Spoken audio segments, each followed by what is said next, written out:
All right, we're here for sentencing today. According to the plea bargain agreement, she pled no contest to count 2 of the indictment. She applied for deferred adjudication. All right, pause. Let's translate that courtroom lingo real quick. She pled no contest, which means she isn't admitting guilt but won't fight the charge either, and deferred adjudication. That's a second chance lifeline. Avoid prison by completing probation successfully, but spoiler alert, this isn't heading toward a happily ever after. The state is proceeding only on count 2 according to the plea bargain agreement. Punishment is to be assessed at 6 years in the prison, and the state is silent on the defendant's application. The court requested that the defendant's criminal history be provided to the court. There were no objections to the court receiving that from the state. Is that correct? Correct. And any objections to the court reviewing that? No, Judge, of course not.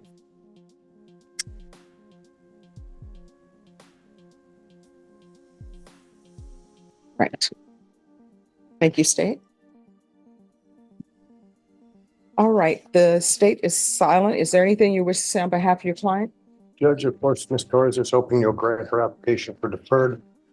She's in self-employed cleaning houses. She has several customers that rely on her. She has a few kids. She's just asking for the court to maybe direct her to some outpatient treatment because she believes she needs some help with this problem. And other than that, again, she's just hoping you'll grant her application. All right, you want to raise your right hand for me, please? Do you solemnly swear and affirm the testimony you give will be the truth and nothing but the truth, so help you God? Yes, sir. All right, you can lower your hand, state your name for the record. Missy Ann Torres. All right, so you're going to get drug tested today. What are the results going to be? They will come back positive. Positive for what? Methamphetamine. All right, so how often are you using meth? I only do it when I'm under stress, and I did it because I could get denied for adjudication, so I kind of. I'm sorry, what? Okay, let's talk damage control or lack thereof. She just admitted to using meth before her sentencing. That's like showing up to a job interview and lighting a cigarette halfway through. What do you think the judge is going to do with that honesty bomb? I could get denied the application, so I just do it when I'm under stress. So I know I have a problem, and I don't do it like around my children. I don't do it, every day. It's just, when I'm under stress and I was, really scared. And really under stress. So I don't do it when I go to work. I don't do it, every day, like I said. All right, so how many children do you have? I have 3. What are their ages? 11, 8, and 5. And where are they now? 2 of them are with their dad and 1 is with my grandma. All right. With your grandmother. So their great grandmother? Yes. All right. So, do you help take care of your children? Yes. How often? I see them every other weekend, and I don't pay child support, but I pay them. My exes and I have my daughter. My daughter is with me. No, you just said your daughter is with the great grandmother. I live with my grandmother. All right. I help take care of her. She helps me take care of her. Okay. So 1, I don't think it's appropriate for you to be cleaning houses because of the nature of this offense. And 2, I don't think it's appropriate for you right now to be taking care of your children. That's why I'm asking for help, Your Honor. I'm sorry, what? That's why I was asking for help, Your Honor. All right, your help is not going to be outpatient treatment if I grant this application for deferred adjudication. So you're going into custody today. Okay. All right. So it's just a matter of what I'm going to do with you. I will tell you the court's issue, and if you want to address this, I know the state is proceeding. And here it is, the turning point, the drugs, the baggies, the Paris Hilton makeup bag B. Because apparently even felonylville possession needs to stay on brand, but 32 grams. That's not just for stress, that's enough to raise serious trafficking concerns. On count 2 of possession, but she had a lot of drugs with her. No. So I don't understand. If you're working homes, then why do you have a scale with you? Because that's, according to this, you had drugs, you had a scale in your purse, and there were baggies totaling 32.0 grams. Well, Your Honor, I was a heavy user back then, and it was. Oh, you're not, I tell you what, I don't think, and if I'm wrong, correct me. I don't think you were using 32 grams of meth. It was only 28. No, you have meth here for 4.964 grams, and you also have meth for 27.459 grams. And what you pled to in count two was a possession 4 to 200 grams. So this is not a possession 1 to 4. So we're talking about 27 grams. And according to the stipulations, that what was found in your bag, it says, I searched her bag and inside a Paris Hilton makeup bag box were baggies, a scale, and crystal-like substance inside a cut vacuum sealed bag. That's from your Paris Hilton makeup bag. So what I had, the meth was it was double bagged in a sandwich bag. So yes, ma'am, I know it was 20, but it's because that was my personal. I didn't have any other. And last time I went, they tried to only give me which was 14 grams. So I had to. No, what I'm telling you is they said the baggie found in Robert's pocket tested positive for meth and had a field weight of 6.12 grams. That wasn't mine. No. I'm not saying that was yours. So the 6.12 grams that were found in his pocket, they're saying that was his. It was in his pocket. But the baggie, which was found in Missy's purse, tested positive for meth and had a field weight of 32.09 grams. Now, mind you, what they do in the field, I already know that.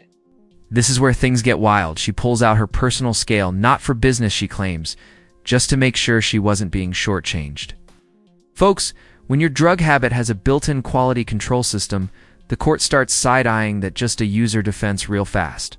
Testing drugs in the field are not legal for court. So I'm not considering the weight and what they said in the field. I'm considering what has been given to me for laboratory reports. So this was the professionals testing it, not a presumptive. And it says 27.459 grams was the net weight of the meth that you had in your Paris Hilton bag. Yes, Your Honor. And I will say that I used to use a whole ounce within 2 to 3 days. So I was a heavy user. And like I said, they tried to give me half of that the last time. And right now it's going for $250. So if I'm paying $250, I wanted the whole thing. I wanted to make sure. I'm just being honest, and I'm sorry. Excuse me for being. No, I want you to be honest, and I want you to be transparent. I'm sorry for being transparent, but it's something that I feel like I worked for my money, and I didn't want just to get gypped again. I can promise you I didn't sell anything. It was because I've been gypped many times. So I did get it. Now it was double bagged because I don't know, that's the way they gave it to me. I can't, and it is my mistake, and I'm taking full responsibility, but I wasn't selling drugs. I wouldn't, I guess I have a job. And back then I was, a heavy user where I would just do it before work, after work, and I didn't have my children in my life. Now I do have my children back in my life, and I'm trying to be a good mom. So I thank you for, giving me an inpatient program.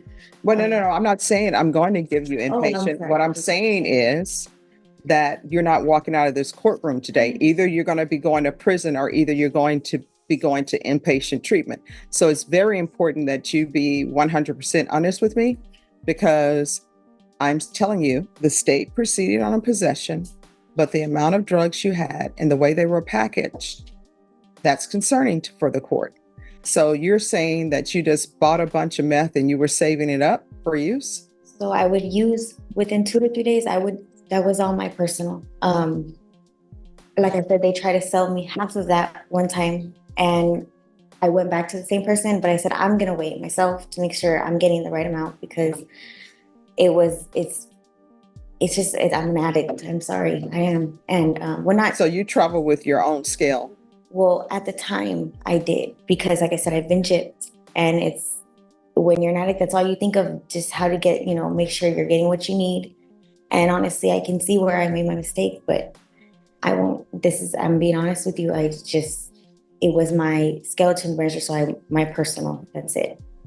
and I don't know if Robert would tell you that was my personal as well. Like, I mean, I don't want to call him or anything you can if you want to, but he would tell you that's why I used to pick Oh, no, I'm not going to be days. calling Robert because Robert probably has a case of his own. Right. But I'm saying Robert can tell you too, within 3 days, maybe 2 to 3 days, really, it would have been gone and I would have been back doing it again and again. Now I don't. It was kind of like a stress thing. And Where did you get your drugs to use today before you came to court? Just an old friend. I hadn't talked to him since, and it was on Saturday when I knew it was, coming, and I guess I felt, under pressure. If Yes. I'd like to say something, I think the fact that she would actually go out and do the same drugs that she's about to get sentenced for in a couple of days, I think really speaks to the fact that she has a serious addiction problem that I think only rehab can treat. And if you decide that's ISF or SATF or SAFE, we understand that, but I think she really needs treatment. Okay. All right. This is what the court is there anything else from either side? All right. This is what the court is going to do. I see that she hasn't been to prison before. I'm going to find her guilty, sentence her to 6 years in the prison, the therapeutic community. There's to be no contact with Robert Marble. Give her credit for any time served, and I'll retain jurisdiction. Okay. All right. And you can explain to her what that means. Did you review the document entitled Trial Court Certification of Defendant's Rights to Appeal with your attorney? Did you understand it? Because this is a plea bargain agreement, because I followed your plea bargain agreement, and because you waived your right to appeal, you do not have the court's permission to appeal. Do you understand? Yes, sir. Because this is a felony conviction, you're not allowed to own or possess any weapons or ammunition. If you have a question over what a weapon or ammunition is, you need to speak to an attorney. Do you understand? Yes. All right, we can go off the record. I'll tell them. So here's the thing. When I say that I'm going to retain jurisdiction, what that means is they're going to take you to prison. If you're following the rules at the prison, if you're working on yourself, because they have programs at the prison, your attorney can file a motion. It's called shock probation. Back when I was growing up, they would have scared straight programs. So shock probation is sort of a scared straight program. So hopefully when you go to prison, you will clear your mind. Yes. The drug use or the addiction that you have, the craving that you have will be lifted. And if you are doing what you're supposed to do at the prison, if there are no bad reports at the prison, when your attorney comes back for a request for shock probation, I will strongly consider it. So while you're at the prison, you have 180 days. That's when he needs to bring it back before me before that time period. So you're going to do 6 months. And if you are doing well, if there are no write-ups against you, then the court will strongly consider giving you probation. You understand? Yes, ma'am. So, well, I mean, these are going to be choices that you make. It's going to be completely up to you whether or not I strongly consider giving you probation. So here's the deal. The judge hands her 6 years, but leaves the door cracked open with something called shock probation. It's like a last chance boot camp. Behave in prison, show some effort, and maybe, just maybe, you get pulled back for a second chance. High risk, high reward, and high expectations. Your attorney will explain it to you further, but any programs that they have at the prison, like the therapeutic community, to address your issue, you need to take it. I know they have parenting classes at the jail. I don't know how long the transfer will be, but you need to take advantage of that. When you see people come before me and they've gone to anger management class, they've done parenting classes, they've availed themselves of everything at the jail and everything at the prison, that is what you need to do. You need to immediately sign up for it. If for some reason there's overcrowding and they don't give it to you, it would be better for you to have signed up for it than to just throw up your hands and say, I'm not trying. Do you understand? Yes. And next time, if you have a case before any judge, don't use before coming to court. You understand? But I do appreciate your honesty, but you're going to have to get your life in order. Otherwise, children is going to be without their mom. You understand? Yes. All right. Good luck to you. Yes. You're welcome. Thank you. Okay, so shock probation, it is like a straight program. Basically, they go to prison. Hopefully, they'll view everything.